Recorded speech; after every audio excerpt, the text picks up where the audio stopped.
Assalamualaikum warahmatullahi wabarakatuh. Kembali lagi di channel TKJ.net.id. Nah, kali ini saya akan membuat video tutorial, di mana tutorial ini akan dijadikan sebagai bahan praktikum dari siswa-siswi saya yang ada di SMK Negeri 1 Bukuturi. Nah, kali ini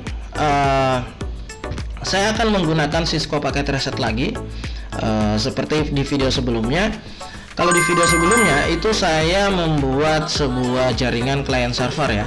Nah, di sini pada video awal itu saya membuat jaringan client server, di mana saya memerintahkan kepada siswa-siswi saya untuk mempraktekkan bagaimana cara menghubungkan jaringan client server tersebut agar bisa terhubung satu dengan yang lain. Nah, di video kali ini saya akan membuat tutorial lagi, di mana saya akan membuat sebuah tutorial untuk praktikum cara menghubungkan jaringan dengan segmen atau alamat network yang berbeda. Nah, di mana nantinya perangkat di sini yang akan kita gunakan adalah meliputi komputer dan meliputi switch, dan juga yaitu pemeran utamanya adalah sebuah router. Nah, di sini saya sudah menyediakan Cisco paket reset. Nah, berbeda dengan sebelumnya. Kalau di sebelumnya itu atau di video sebelumnya, saya memerintahkan mematikan yang namanya internet terlebih dahulu. Nah, hal tersebut dikarenakan apabila Cisco paket reset atau komputer yang kita gunakan ini terkoneksi dengan internet, maka secara otomatis Cisco paket reset ini akan meminta login ke user yang kita miliki di situs Cisco ya. Nah, akan tetapi kali ini saya akan berikan contoh apa yang terjadi apabila kita mengaktifkan internetnya ya. Nah, di sini saya akan buka. Seperti yang saya katakan tadi, apabila komputer yang kita miliki ini terkoneksi dengan internet, maka secara otomatis Cisco paket reset akan meminta login seperti ini ya. Nah, di sini kalau posisi seperti ini kita harus memiliki yang namanya akun terlebih dahulu. Nah, makanya di video sebelumnya itu saya wajibkan siswa saya itu untuk mematikan koneksi internet ke komputer yang mereka gunakan terlebih dahulu, baru membuka aplikasi Cisco paket resetnya. Kenapa? Karena biasanya kalau Cisco paket reset yang sudah pernah diinstal dan jangka waktunya sudah lebih dari 30 hari, itu biasanya kita tidak bisa menyimpan pekerjaan dari project yang kita buat di Cisco paket reset tersebut, dikarenakan kita login sebagai tamu, bukan sebagai user pengguna pada akun Cisco tersebut. Nah, jadi cara untuk memanipulasinya yaitu dengan mematikan internetnya terlebih dahulu. Tujuannya agar Cisco paket resetnya tidak meminta login dan kita bisa menyimpan project yang kita miliki. Nah, kalau di sini saya berikan contoh, ini saya menggunakan login user ya. Nah, kebetulan saya itu sudah memiliki yang namanya akun untuk di Cisco Academy-nya, maka di sini saya akan gunakan.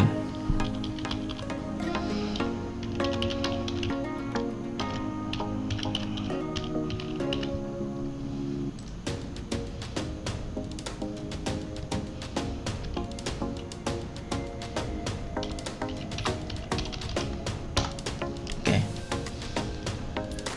Nah, jika login menggunakan user seperti ini, itu kita bisa menyimpan semua project yang kita miliki pada Cisco paket reset walaupun terkoneksi dengan internet ya. Tapi kalau kita tidak login atau masuk menggunakan yang namanya seperti yang saya katakan tadi adalah pengunjung biasa, maka kita tidak bisa menyimpan pekerjaan kita. Nah, ini hanya berlaku untuk Cisco paket reset versi sekarang ya. Dengan versi sebelumnya kalau tidak salah itu 2 tingkat di bawah dari versi yang saya gunakan ini. Nah, selebihnya untuk versi yang lama seperti 6.2 dan 6.1 itu tidak membutuhkan login ya. jadi kita bisa menggunakannya. Nah, alternatif apabila kita mau melakukan yang namanya praktik di sini tanpa login, ya kita menggunakan Cisco Packet Reset yang memiliki level paling di bawah dari versi yang saya gunakan. Nah, oke, seperti saya katakan tadi, saya akan membuat di sini yang namanya praktikum untuk menghubungkan dua segmen jaringan atau dua network jaringan yang berbeda. Nah, yang kita butuhkan pertama itu adalah sudah pasti adalah router. Kenapa harus router yang kita gunakan? Karena sesuai dengan fungsinya, router ini adalah alat yang dapat menghubungkan dua segmen atau dua network jaringan yang berbeda. Jadi kita tidak bisa menggunakan switch secara langsung untuk menghubungkan dua IP yang atau dua network atau dua segmen IP yang berbeda. Contoh, IP yang satunya adalah 192.168.1.1 dan yang satunya lagi 192.168.2.1. Nah, dari alamat IP tersebut sudah kelihatan bahwa kedua alamat jaringan tersebut memiliki network yang beda. Yang pertama itu networknya adalah 192.168.1.0, yang kedua itu adalah 192.168.2.0. Nah, sekarang kita buat topologi terlebih dahulu. Saya akan masukkan switch. Di sini saya gunakan switch yang 24 port di sini. Oke. Dan saya berikan switch lagi di sini. Setelah itu saya akan tambahkan pada switch ini masing-masing dua komputer ya. Nah, di sini PC 0, terus di sini PC 1. Oke, di sini PC 2 dan di sini PC 3. Nah, sekarang kita akan hubungkan semua perangkat ini. Nah, kita lihat karena semua jenis perangkat di sini berbeda satu sama lain, maka kabel yang harus kita gunakan adalah kabel strike ya. Nah, di sini kabel strike. Oke. Pertama saya akan menghubungkan router yang saya miliki ke switch yang ada di sebelah sini. Nah, melalui port Fast Ethernet 0/0 menuju ke port switch yang ada di sebelah kiri dengan portnya adalah 0/1 ya. Nah, oke. Seperti yang kita lihat di sini sudah ada label dari portnya masing-masing, sudah kelihatan bahwa kedua perangkat ini dihubungkan melalui port yang ada di sini ya. Nah, selanjutnya saya akan hubungkan lagi router saya melalui Fast Ethernet 0/1 ke switch yang ada di samping kanannya. Nah, oke, kita lihat di sini sudah terpasang. Sekarang kita akan sambungkan setiap switch ke klien masing-masing. Nah, oke, untuk PC 0, terus ini untuk PC 1. Nah, selanjutnya yang di sebelah kanan ini untuk PC 2, terus yang ini adalah untuk PC 3. Nah, oke. Secara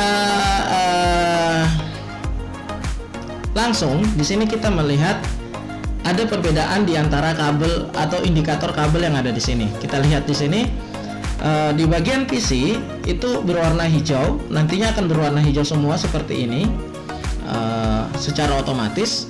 Nah, tapi di sini port yang terhubung ke router itu kabelnya berwarna merah ujungnya ya. Nah, ini jangan khawatir, tidak usah khawatir. Kenapa?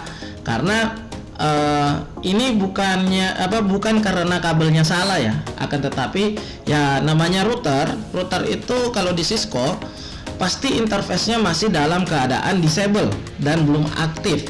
Nah, maka nanti kita akan aktifkan interface tersebut sehingga indikator dari kabel ini nantinya akan berwarna hijau seperti yang lainnya ini.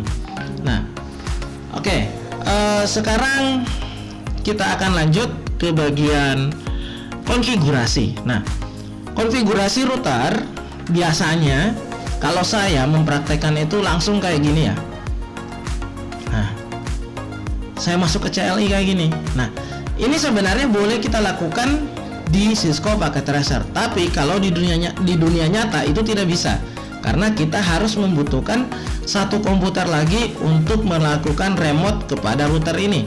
Nah, maka di sini saya buat ibaratnya simulasi ini berada di jaringan nyata ya. Jadi saya akan konfigurasi routernya melalui laptop yang ada di sini ya. Nah, sekarang saya akan sambungkan kabel konsol. Dari router ini ada yang namanya konsol ya, kabel konsol. Di sini kita hubungkan ke laptop yang akan kita jadikan kontrol.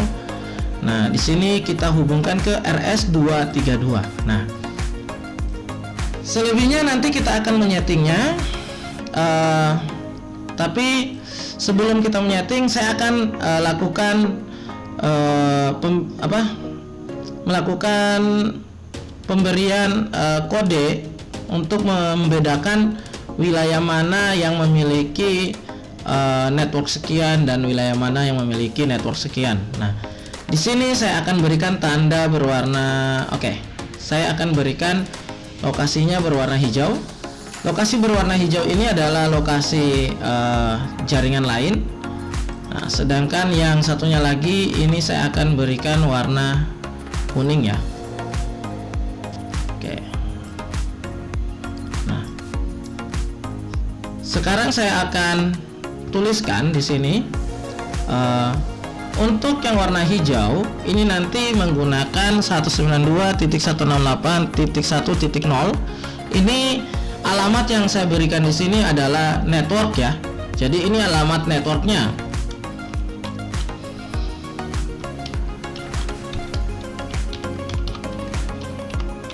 Nah, ini adalah alamat network. Terus yang sebelahnya lagi yang berwarna kuning, networknya adalah ini.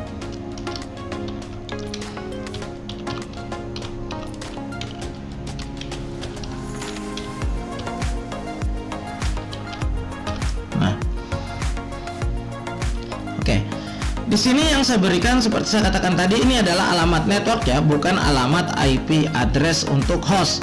Nah, jadi nanti alamat IP address untuk host itu adalah alamat IP setelah alamat network ini. Nah, seperti kita lihat di sini alamat networknya adalah 0, maka nanti hostnya itu mulai dari 1, 2 sampai 254 ya. Nah, begitu juga yang ada di sini. Ini adalah 2.0, maka nanti salah satu IP-nya akan menggunakan IP 2.1 dan sampai seterusnya nanti 254. Tapi di sini karena hanya sebagai contoh, nanti kita hanya menggunakan beberapa IP saja atau sekitar 3 IP saja dari masing-masing network tersebut. Nah, oke. Sekarang saya akan buka laptop yang akan saya gunakan untuk mengontrol. Di sini ada bagian desktop ya. Nah, kemudian masuk ke bagian terminal kayak gini. Nah, setelah itu klik OK. Nah, secara otomatis kita sudah masuk ke dalam sistem dari router yang kita miliki ini tadi ya. Nah, sekarang kita akan coba konfigurasi di sini. Nah, di sini ada sebuah pertanyaan. Di sini kita jawabnya no saja ya, jangan di yes, karena kalau kita pilih yes nantinya akan muncul keterangan lisensi yang sangat panjang ke bawah. Maka kita pilih no, terus enter lagi. Oke, kita lanjut ya. Nah, di sini sudah muncul sebuah mode. Nah, di sini tertuliskan router ya.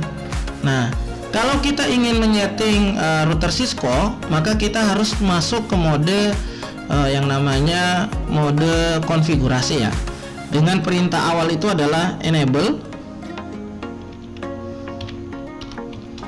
Kemudian pindah ke mode konfigurasi dengan perintah configure terminal. Nah, setelah itu tekan enter. Nah, setelah itu kita akan lihat dulu kita mau mengkonfigurasi jaringan yang mana. Nah, kalau di sini jaringan yang akan saya konfigurasi adalah jaringan yang menuju segmen 1.0 ya. Segmen 1.0 terlebih dahulu. Nah, di mana IP yang akan saya pasang pada interface yang menuju ke jaringan ini adalah IP 192.168.1.1 ya.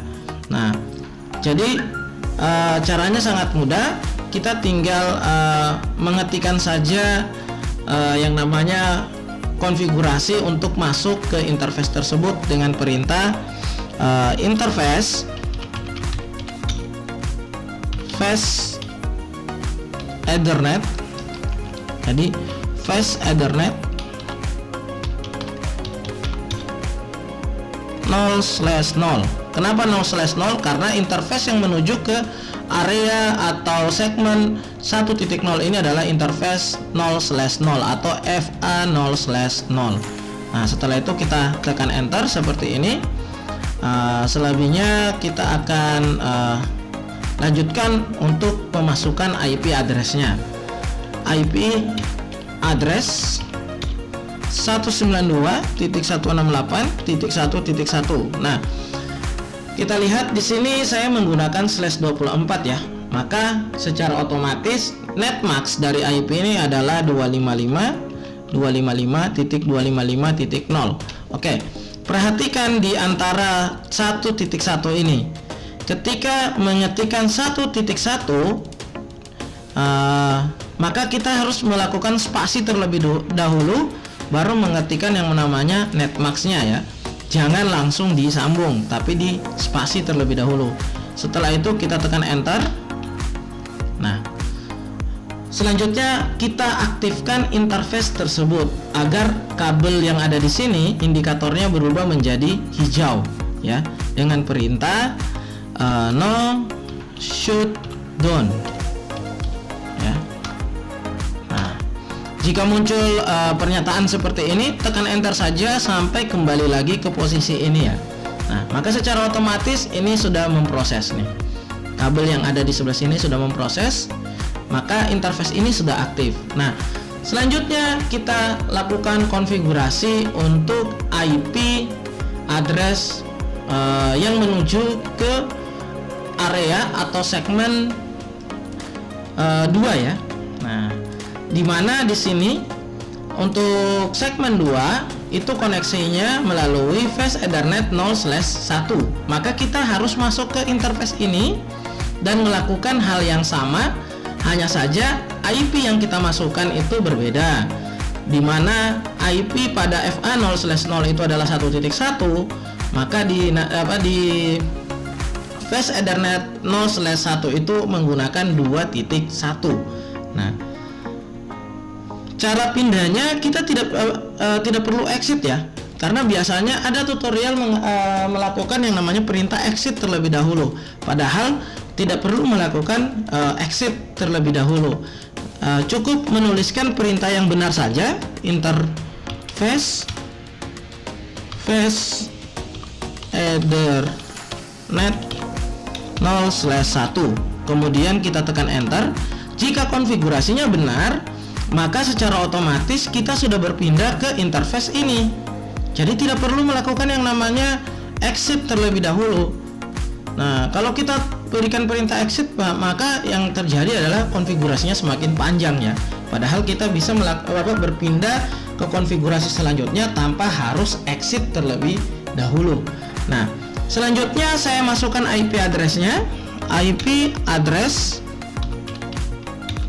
192.168.255.255.255.0 ya.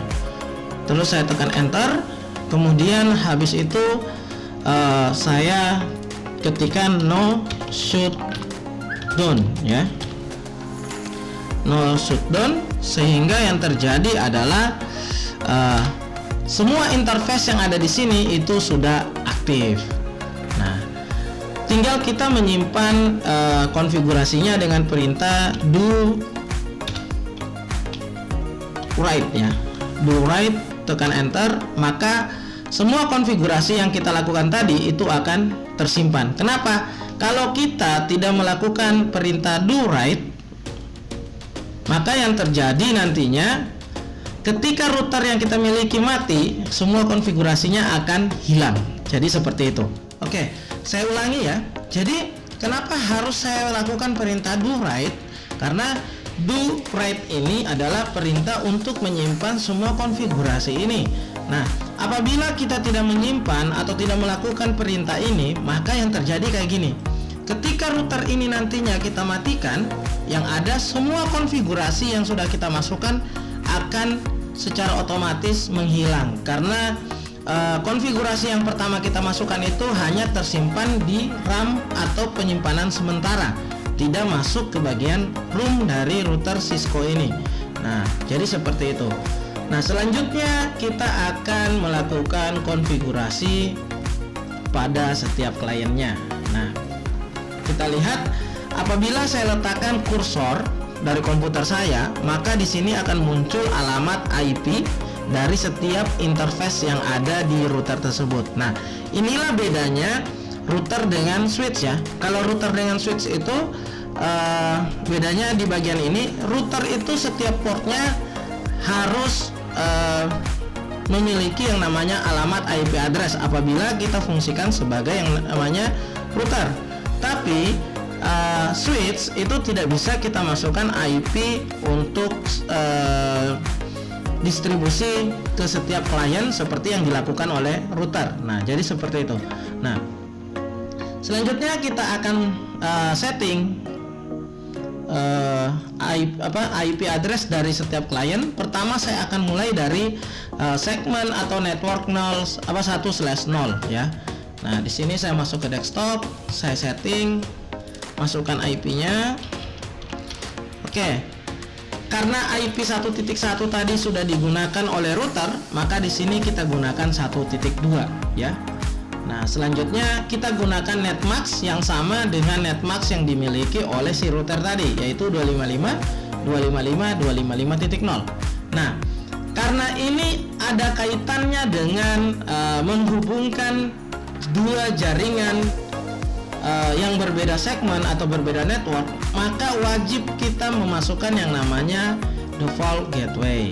Nah, default gateway ini diambil dari mana? Default gateway ini diambil dari interface. Nah, diambil dari alamat interface yang menuju atau yang terhubung langsung ke setiap segmen masing-masing yang dimiliki oleh routernya. Nah, yang dimiliki oleh routernya. Nah, kebetulan yang untuk menuju ke segmen 1 atau network 1.0 itu adalah FA0/0 ya, dimana IP-nya itu adalah 1.1. Maka kita gunakan IP tersebut. Nah, oke, ini sudah selesai. Kita tinggal close dan close.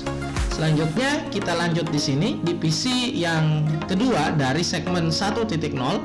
Kita lakukan hal yang sama, 192.168.1.3. Terus untuk gateway-nya 192.168.1.1. Oke, untuk gateway, selama dia berada dalam jaringan yang sama atau segmen yang sama, gateway-nya akan sama, kecuali alamat hostnya yang ada di sini.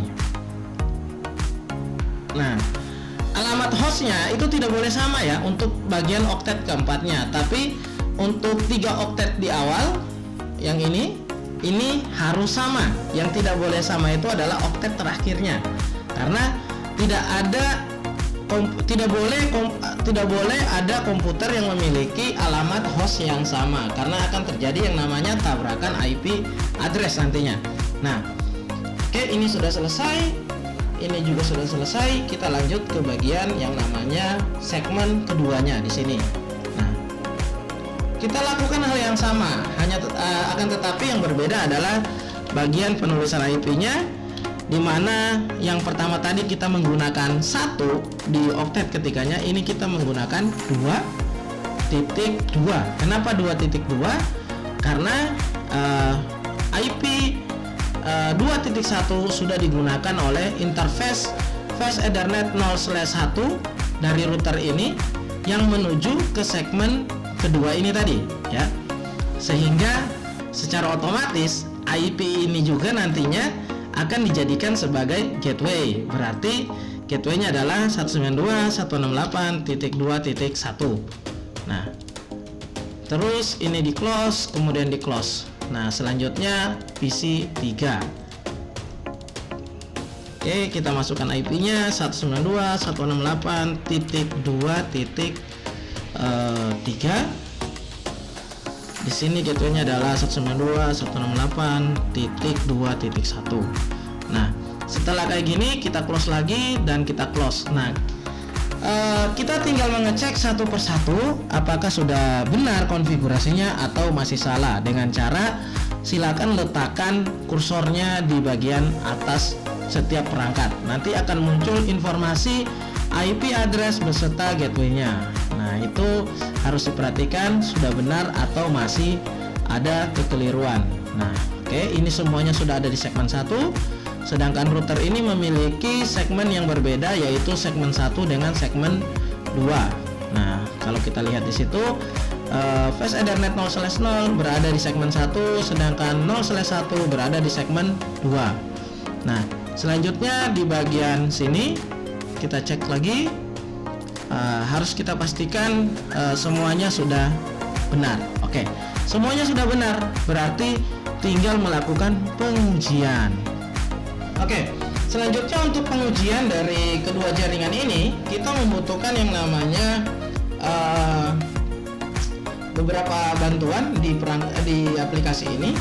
Nah, di sini kita lihat ada dua menu di bagian bawah. Ini ada real time dan ada simulasi ya. Nah, biasanya saya gunakan simulasi ini untuk melihat proses pengiriman data dari setiap jaringan. Nah, di sini saya akan coba mengirim data dari perangkat yang ada di segmen A atau ada di segmen 1 menuju ke perangkat atau salah satu perangkat komputer yang ada di segmen 2. Nah, misal saya kirim ke sini. Nah, di sini datanya belum terkirim ya, masih berada standby di PC-nya. Di sini bisa kita setting kecepatan pengiriman datanya. Setelah itu kita bisa play. Nanti proses pengiriman datanya akan berjalan nih.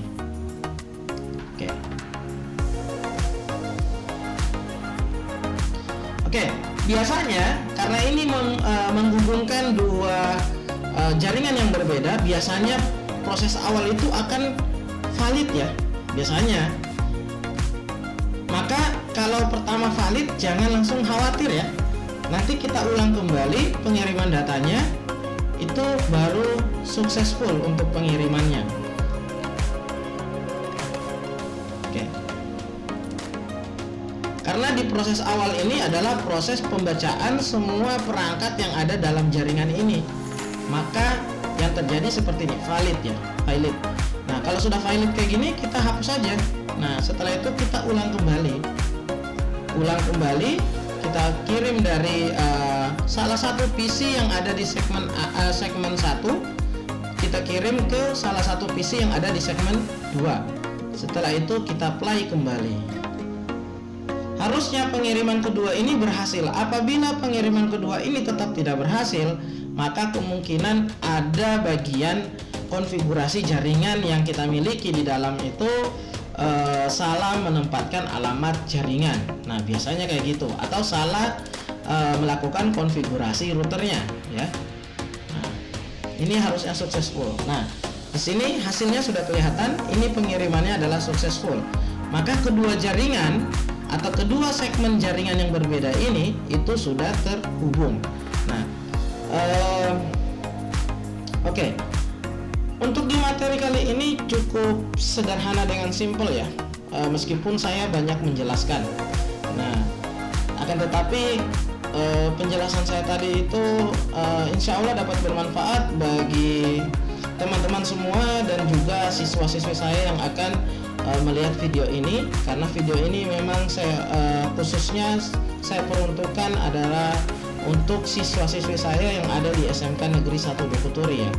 Nah, tapi tidak ada salahnya apabila teman-teman yang ada di luar sekolah tempat saya mengajar itu juga menggunakan cara saya ini untuk dipelajari. Jadi silakan, saya tidak membatasi siapapun yang mau belajar melalui channel yang saya miliki, ya terserah ya.